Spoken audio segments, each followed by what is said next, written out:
मध्य प्रदेश की राजधानी भोपाल में 3 जून 2025 को कांग्रेस पार्टी ने एक महत्वपूर्ण कार्यकर्ता सम्मेलन का आयोजन किया। इस सम्मेलन में पार्टी के वरिष्ठ नेता और लोकसभा में विपक्ष के नेता श्री राहुल गांधी ने भाग लिया। कार्यक्रम का मुख्य उद्देश्य संगठन सृजन अभियान की शुरुआत करना था, जिसके तहत पार्टी की संरचना को मजबूत और व्यवस्थित किया जाएगा। संगठन सृजन अभियान की शुरुआत। इस अभियान के तहत पार्टी ने मध्य प्रदेश के 60 संगठनात्मक जिलों के लिए 3-3 पर्यवेक्षकों की नियुक्ति की है। इन पर्यवेक्षकों का कार्य नए जिला अध्यक्षों का चयन करना है। इस पहल के माध्यम से पार्टी की जमीनी स्तर पर उपस्थिति को सुदृढ़ किया जाएगा। राहुल गांधी का संबोधन। राहुल गांधी ने कार्यकर्ताओं को संबोधित करते हुए पार्टी की एकता और संघर्ष की आवश्यकता पर बल दिया। उन्होंने कार्यकर्ताओं से संगठन को मजबूत करने और आगामी चुनावों के लिए तैयार रहने का आह्वान किया। मंच पर हादसा। सम्मेलन के दौरान मंच पर अचानक हादसा हुआ, जिसमें कई नेता और कार्यकर्ता घायल हो गए। घायलों को तुरंत अस्पताल में भर्ती कराया गया और पार्टी ने इस घटना को दुर्भाग्यपूर्ण बताते हुए घायलों के शीघ्र स्वस्थ होने की कामना की कांग्रेस की आलोचना।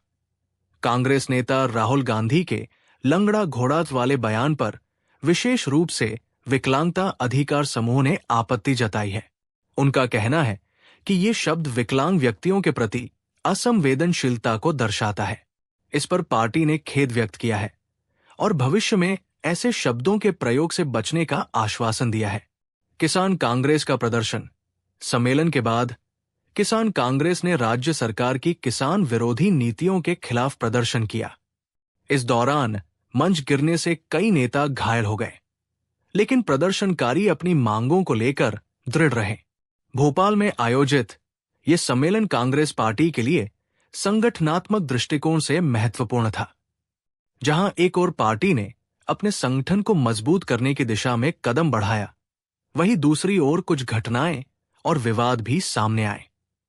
अब देखना यह है कि पार्टी इन घटनाओं से क्या सीख लेती है और आगामी चुनावों में अपनी स्थिति को कैसे सुदृढ़ करती है।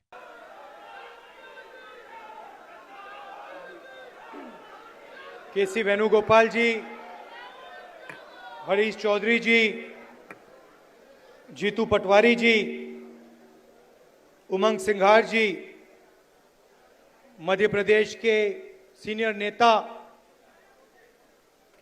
डिस्ट्रिक्ट ब्लॉक प्रेसिडेंट, पार्टी के हमारे कार्यकर्ता, आप सबका यहां बहुत बहुत स्वागत, नमस्कार। आपका मूड कैसा है? ठीक है?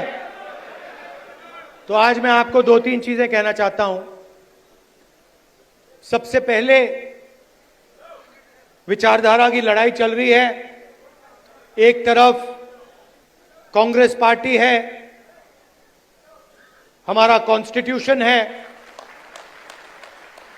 और दूसरी तरफ बीजेपी और आरएसएस, जो इसको मानती नहीं है और इसको खत्म करना चाहती है। हिंदुस्तान की सारी संस्थाओं को, इंस्टीट्यूशंस को उन्होंने पकड़ लिया है। हर संस्था में उन्होंने अपने लोग डाले हैं और देश को आस्ते आस्ते देश का वो गला घोट रहे हैं। तो पहली लड़ाई संविधान की है। एक तरफ हम कांग्रेस पार्टी, हमारी विचारधारा, और दूसरी तरफ आरएसएस, जो संविधान के खिलाफ खड़े हैं। दूसरी लड़ाई सामाजिक न्याय की। जीतू ने कहा, जाति जनगणना के बारे में बोला। पार्लियामेंट हाउस में, लोकसभा में मैंने देश से वायदा किया था कि कुछ भी हो जाए, जाति जनगणना लोकसभा और राज्यसभा में पास होगा।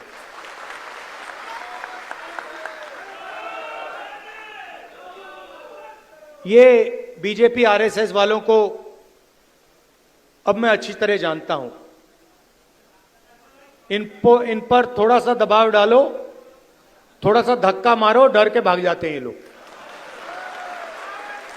जैसे उधर से ट्रंप ने एक इशारा किया, फोन उठाया, कहा मोदी जी क्या कर रहे हो?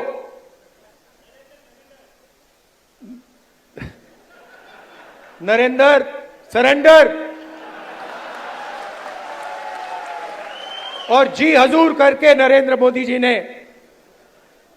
ट्रंप के इशारे का पालन किया। आपको एक समय याद होगा जब फोन कॉल नहीं आया था, 7th फ्लीट आई थी, 71 की लड़ाई में 7th फ्लीट आई थी, हथियार आए थे, एयरक्राफ्ट कैरियर आया था। इंदिरा गांधी जी ने कहा मुझे जो करना है मैं करूंगी।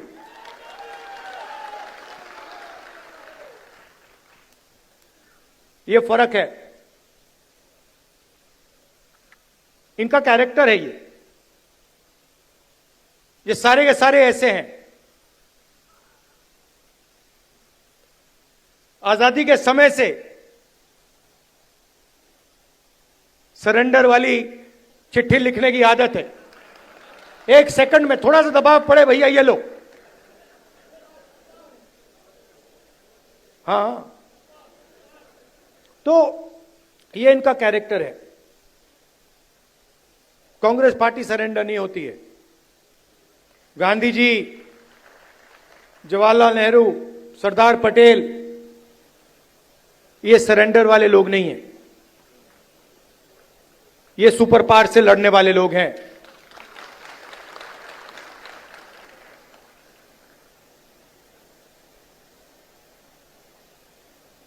तो जाति जनगणना की बात मैंने कहा, देखिए आपको जो करना है करो। हम सामाजिक न्याय की लड़ाई लड़ेंगे और जाति जनगणना को हम लोकसभा में पास करेंगे। मोदी जी पहले कहते थे कोई जात नहीं है, फिर सिर्फ 4 जात हैं। चुनाव के समय वो ओबीसी बन जाते हैं। गडकरी जी ने कहा, मोहन भगवत ने बयान दिए,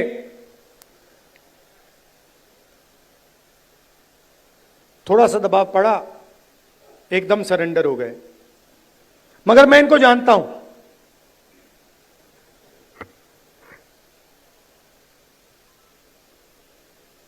जैसे इन्होंने महिला आरक्षण का काम किया था, वो 10 साल बाद वाला, यहां भी वही कोशिश है इनकी। ये करना नहीं चाहते हैं। ये दबाव में आकर बोल गए हैं, मगर ये करना नहीं चाहते हैं, क्योंकि ये इस देश में न्याय नहीं चाहते हैं। ये अंबानी अदानी वाला देश चाहते हैं, अरबपतियों वाला देश चाहते हैं, सामाजिक न्याय वाला देश नहीं चाहते हैं। मैं आपको तेलंगाना की बात करना चाहता हूं। 2 मॉडल हैं जाति जनगणना के, एक तेलंगाना का मॉडल और दूसरा बीजेपी का बिहार का मॉडल, और जो उनकी सोच का मॉडल है। तेलंगाना में जाति जनगणना कैसे हुआ मैं आपको बताना चाहता हूं। बिहार में बंद कमरे में सवाल चुने गए, ब्यूरोक्रेट्स ने सवाल चुने, बिना किसी से पूछे, बिना जनता से बातचीत किए, बिना दलितों से पूछे, बिना पिछड़ों से पूछे, बिना अति पिछड़ों से पूछे, बिना जनरल कास्ट से पूछे, बिना माइनॉरिटी से पूछे, बंद कमरे में 3-4 सवाल लिखे, जाति जनगणना कर दिया। तेलंगाना में हमने लाखों लोगों से सवाल पूछा, दलितों के संगठनों से, आदिवासी के संगठनों से, उनके नेताओं से और हमने उनसे पूछा कि देखिए, हम जाति जनगणना करने जा रहे हैं, सर्वे करने जा रहे हैं, आप इस सर्वे में कौन से सवाल चाहते हो?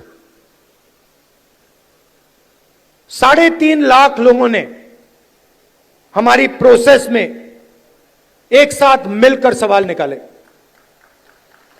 और उसके बाद बिहार में सेल्फ रिपोर्टिंग था। अगर आप बोलना चाहते हो तो बोलो, नहीं बोलना चाहते हो तो नहीं बोलो। तेलंगाना में हर व्यक्ति, हर परिवार के घर में सरकार के ऑफिसर्स गए और उन्होंने उनसे सवाल पूछे। नतीजा मैं आपको बताना चाहता हूं। जाति जनगणना में क्या पता लगा? तेलंगाना का जो कॉर्पोरेट स्ट्रक्चर है, प्राइवेट सेक्टर है, आप हैरान हो जाओगे। तेलंगाना का जो प्राइवेट स्ट्रक्चर है, प्राइवेट सेक्टर है, सीईओज, सीनियर मैनेजमेंट, कंपनी के मालिक, इन सब की लिस्ट में आपको एक दलित, एक आदिवासी, एक पिछड़ा वर्ग का व्यक्ति नहीं मिलेगा। यह सच्चाई है। तेलंगाना में जो भी कॉन्ट्रैक्ट सरकार देती है, सारे के सारे कॉन्ट्रैक्ट्स 5% लोगों को मिलते हैं। उसमें ना कोई दलित है, ना कोई आदिवासी है, ना कोई पिछड़े वर्ग का व्यक्ति है। यह सच्चाई है। हम कहते हैं हम सुपर पावर बनना चाहते हैं। दलितों की आबादी 15%, पिछड़ों की आबादी कम से कम 55%,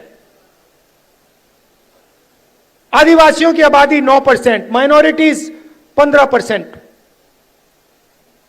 सब जोड़ लो 90% बनता है। इनकी भागीदारी नहीं है। और वही चुने हुए अमीर लोगों को सारा का सारा दिया जाता है। उसी लिस्ट में कॉर्पोरेट सेक्टर की लिस्ट निकालो, बड़े बड़े ब्यूरोक्रेट्स की लिस्ट निकालो, उसमें आपको गरीब जनरल कास्ट का भी कोई नहीं मिलेगा। यह सच्चाई है। मजदूरों की लिस्ट निकालो, उबर ड्राइवर्स की लिस्ट निकालो, जो खाना डिलीवर करते हैं उनकी लिस्ट निकालो, और उसमें आपको पिछड़ा वर्ग, दलित, आदिवासी सब मिलेंगे। 2 हिंदुस्तान बन रहे हैं, एक 90% का और दूसरा चुने हुए लोगों का 5-7% का। बड़ी बड़ी बातें होती हैं, सुपर पावर बनेंगे, ऐसे कोई सुपर पावर नहीं बनता है। जब तक हम हर हिंदुस्तानी की शक्ति का नहीं प्रयोग करेंगे तो ये देश सुपर पावर छोड़ो आगे नहीं जा सकता है। यह सच्चाई है। जो भी सपने देखने देख लो, कभी नहीं हो सकता। हिंदुस्तान जब ही आगे बढ़ता है जब इस देश की पूरी शक्ति का प्रयोग होता है, जब सब लोगों को लगता है कि हमारी भी भागीदारी है, हमारा भी भविष्य है, हम भी आगे जा सकते हैं। आप मीडिया देखो, पूरी लिस्ट निकाली मैंने, मालिकों की लिस्ट, रिपोर्टर्स की लिस्ट, एंकर्स की लिस्ट। मुझे दलित एंकर का नाम बता दो, मुझे पिछड़े वर्ग के एंकर का नाम बता दो, मुझे आदिवासी एंकर का नाम बता दो, नेशनल मीडिया में बता दो कौन है, मुझे बता दो। जुडिशियल सिस्टम में जाओ, वहां आपको 90% नहीं मिलेंगे। मीडिया में आपको अंबानी जी की शादी दिख जाएगी, डांस गाना दिखेगा, मगर किसान भूखा मर जाए, मजदूर मर जाए, कभी नहीं दिखाई देगा। और पूरा का पूरा धन 2-3 लोगों के हाथ में जा रहा है। डिफेंस की इंडस्ट्री देखो, वहां आपको अदानी दिखेगा। छत्तीसगढ़ में माइनिंग देखो, वहां आपको अदानी मिलेगा। अदानी की सड़कों पे चलो, इंफ्रास्ट्रक्चर भी उसका, सीमेंट भी उसका, और कोई है ही नहीं। मतलब इन 2-3 लोगों को छोड़कर ऐसा लगता है कि इस देश में कोई बिजनेस वाला रहा ही नहीं। उधर अमेरिका में केस लगा हुआ है अदानी के खिलाफ, मगर हिंदुस्तान में जो भी ये करना चाहता है कर सकता है। क्यों? नरेंद्र मोदी का दोस्त है।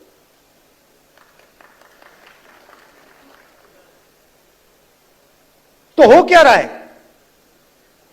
90% को परे कर दिया, गरीब जनरल कास्ट को परे कर दिया, और सारे के सारे बिजनेस यही 5-6 लोगों को दे रखे हैं। नाम आप जानते हो। और ये क्या करते हैं? आप मुझे बताओ, अदानी बनाता क्या है?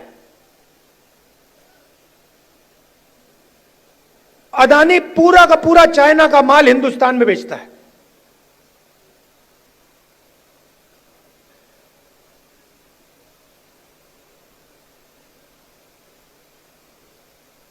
तो अदानी पैसे बनाता है, अंबानी पैसे बनाता है, और चाइना अपना माल हिंदुस्तान में बेचता है। यह फोन जो है,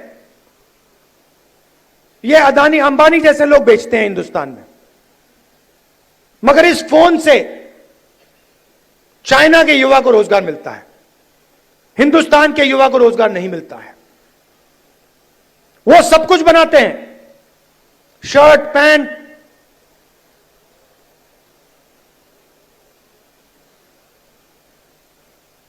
मोबाइल फोन, सोलर पैनल, और यहां पे बेरोजगारी फैलती जा रही है, फैलती जा रही है।